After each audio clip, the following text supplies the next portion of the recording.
I didn't start this diary because I wanted to. I started it because I needed to remember what the first night felt like, in case we didn't get a second one. This is not a story about panic. It's a record of what we did, and why we stayed alive.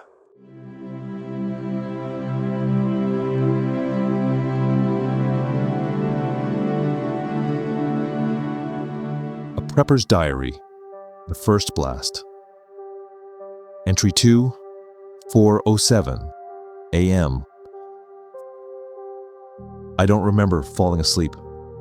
I remember my eyes closing. The radio still murmuring emergency messages. My wife nudging my arm every so often, just to make sure I was still there. Then suddenly, it was morning. Not morning like sunlight and birds. Morning like your body decides it's time to be awake, even though nothing has changed. I checked my watch. 4:07 a.m. The boys were still asleep, all three of them, curled up on the foam pads, blankets pulled tight, breathing slow and deep. The kind of sleep only kids can manage when the world is falling apart quietly. I didn't move at first. I just listened. The radio crackled softly. Outside, nothing. No sirens, no traffic, no dogs barking. Just the low, steady sound of wind moving past the house. That silence felt wrong. The bathroom. A small hand touched my arm. I flinched before I realized who it was. My middle son, 6 years old. His eyes were half open, face pale in the dim light, whispering like the room itself might be listening. "Dad, I gotta go to the bathroom." I nodded. No hesitation. I grabbed the headlamp, red light only, and guided him to the corner where I'd set up the makeshift toilet the night before. Bucket, liner, absorbent material. He looked at it for a second, confused. I knelt down, kept my voice low. "It's okay, just like we talked about." He nodded again, trusting me without question. That trust hit harder than fear ever could. The world outside. While he sat there, I listened again. Still nothing. The house didn't creak. No distant engines. No voices. Just wind. That scared me more than noise would have. When he finished, I helped him clean up, sealed the bag carefully, tucked it away exactly where it was supposed to go. Routine matters, even now, especially now. The question. We sat back down together. He leaned against me, pulling the blanket around his shoulders. After a minute, he asked the question I'd been dreading. "How long do we have to stay down here?" I didn't answer right away. I couldn't. I rubbed his back slowly, buying time. "A little while," I said finally, "until it's safe." "How will we know?" I swallowed. "We'll hear it on the radio." He seemed okay with that. Kids accept uncertainty better than adults sometimes. He rested his head against my arm and drifted back to sleep. I didn't. Breakfast. Around 6, my wife stirred. She looked at me, eyes tired, asking a question without words. I nodded. It was time. Breakfast wasn't really breakfast. Energy bars, a couple of apples, 1 banana. Fruit she'd grabbed on the way down the stairs the night before, almost as an afterthought. I divided everything evenly. No complaints. The boys ate quietly, still groggy, still confused, but calmer than I expected. I told myself that was a good sign. The knock. It happened just after 7. A loud, sharp bang. Then another. Not distant, not muffled. From the front of the house. The boys froze. My wife's hand went to her mouth. Another bang. I felt my stomach drop. I grabbed my phone, hands shaking more than I wanted to admit, and pulled up the security camera feed.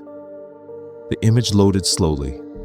Then I saw her, a woman, alone, standing on our front porch.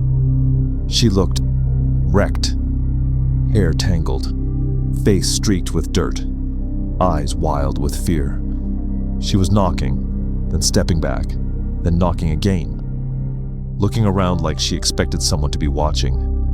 I felt my wife's eyes on me. The decision. We didn't argue out loud. We whispered. "She needs help," my wife said. I nodded. I knew that. "She can't be out there," she whispered again. I knew that too, but I also knew something else. The fallout would still be coming down. Radiation levels wouldn't peak for hours. Opening that door would mean letting contaminated air inside, letting danger in. "I can't," I said quietly. The words tasted awful. "She won't survive out there," my wife said. I closed my eyes. "I know." Another knock. Louder this time. The boys were watching us now, confused, scared. I forced myself to smile. "It's okay," I said. "Just a noise outside." I turned the volume on the camera down. We waited. After a while, she stopped knocking. She stood there for a moment longer, then walked out of frame. I didn't watch where she went. After she left, I didn't move for a long time.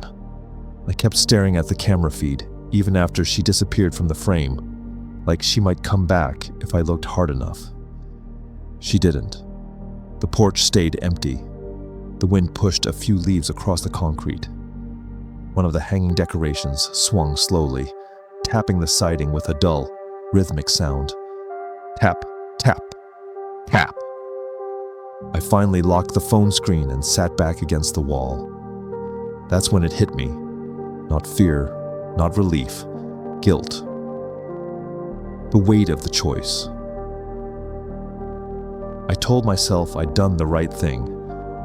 I repeated it silently, like a mantra. You protected your family. That's your job. That's the priority. All true. And still, my chest felt tight. I kept seeing her face in my head. The way she looked straight at the door when she knocked. Not angry, not demanding, just desperate. I wondered how long she'd been walking, how many doors she'd tried before ours, how many stayed closed. Running the numbers. My brain did what it always does when emotion gets too loud. It went to math. Food first. I knew exactly what we had. Calories per person. Days at full rations. Days at reduced rations. Adding another adult didn't just shorten our timeline. It changed everything. Water was worse. Water always is. Each additional person eats into margin faster than food ever does. And that was assuming nothing went wrong. Assuming no injuries, no sickness, no extended shelter time. Assuming the best case version of reality. Radiation. Then there was the radiation. I thought about the timing. Time since detonation. Wind direction overnight. Expected fallout arrival window. If levels outside were already above 20 or 30 rads per hour, that thought stopped me cold. At those levels, exposure doesn't forgive kindness. Even if I'd opened the door, even if I'd brought her inside, there was a very real chance she wouldn't make it regardless. I hated that thought, but it mattered, because it meant this wasn't a simple choice between help and don't help. It was a choice between risking my family and possibly delaying the inevitable for her. That didn't make it easier, but it made it clearer. The other possibility. Then another thought crept in, one I didn't want to acknowledge. What if she wasn't alone? What if she was testing the door? What if there were others just out of view? I hated myself for thinking that. But I'd planned for it. We'd all planned for it. Desperation doesn't make people evil, but it makes them unpredictable, and unpredictability is dangerous, especially now.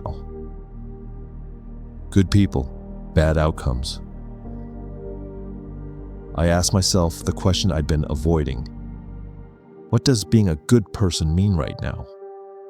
Before all of this, the answer was easy. Help someone in need. Open the door. Do the right thing. But this wasn't before. This was after. After the rules changed. After the consequences became permanent. Being a good person didn't mean the same thing it used to. It meant choosing who you were responsible for and who you weren't. If it was someone I knew, that's the thought that hurt the most. What if it had been someone I recognized? A neighbor? A coworker? A friend? Would I have opened the door? I didn't like the answer that formed in my head, because I wasn't sure. And that uncertainty scared me more than the situation itself. The truth I didn't want. The truth was uncomfortable. This decision didn't make me a hero, and it didn't make me a villain. It made me a father, a husband, someone trying to make the least wrong choice in a situation where there were no right ones. I realized something then, something I hadn't expected. This wouldn't be the last time I faced that question. Someone else would come along eventually, and when they did, I'd have to decide again. Living with it. I looked at my boys, still playing quietly, still safe, still here. I looked at my wife, watching me carefully, knowing exactly what I was thinking without asking. I took a slow breath. I didn't know if I could live with that decision forever, but I knew I could live with it today. And today was all that mattered. Distraction. I needed to change the energy in the room. "Hey," I said, forcing brightness into my voice. "Who wants to play a game?" The boys perked up instantly. Board game. Simple rules. Something familiar. They leaned in, laughing softly, arguing over turns like nothing had happened. I watched them play and wondered how long that could last. The math in my head. While they played, my mind ran numbers. Time since detonation. Expected radiation decay. The rule of sevens. I counted hours without realizing it. I knew we couldn't leave the room today. Or tomorrow. At least 2 more days, maybe more. The thought settled heavily in my chest. The broadcast. The radio crackled again. A new tone, different from before. The announcer's voice was steady but strained. Then, the president. He spoke carefully. Attacks confirmed. Multiple locations. Unknown actors. A state of emergency declared across the Midwest and East Coast. Retaliatory strikes underway. I looked at my wife. She looked at me. Neither of us said what we were thinking. The boys listened quietly, not fully understanding, but sensing the weight of it. When it ended, the room felt smaller. The cat. A scratching sound broke the silence. Soft at first, then louder. At the door. My wife's eyes widened. "The cat," she whispered. I felt sick. We had forgotten. The scratching continued. Confused. Persistent. "She'll calm them down," my wife said. "They love her." I hesitated. Opening the door meant risk, but the radiation levels were still low. We hadn't seen dust. No alerts about peak fallout yet. I cracked the door open just enough. The cat slipped in immediately, brushing past my leg like nothing had changed. I sealed the door again as fast as I could. The boys smiled. That alone almost made it worth it. Power. Later in the day, I pulled a cord from behind the shelving. I'd run it months ago. 2 solar panels outside, wired discreetly, feeding into a charge controller and battery tucked into the corner. I powered up the laptop. The boy's eyes lit up. Cartoons, saved episodes, offline, familiar voices. The room felt lighter. For a moment. The air. That's when I noticed it. The air felt heavy, stale, not bad, just thin. I checked the seal. Too tight. I looked at the vent. Closed. We needed fresh air. But outside, I sat there, staring at the wall, weighing the risk. This was the part no checklist could answer. I felt my wife watching me, waiting. I didn't move yet. End of entry 2. We stayed put, listening, breathing slowly, waiting for the next decision. The hardest part wasn't fear. It was knowing that every choice from here on out would matter more than the last.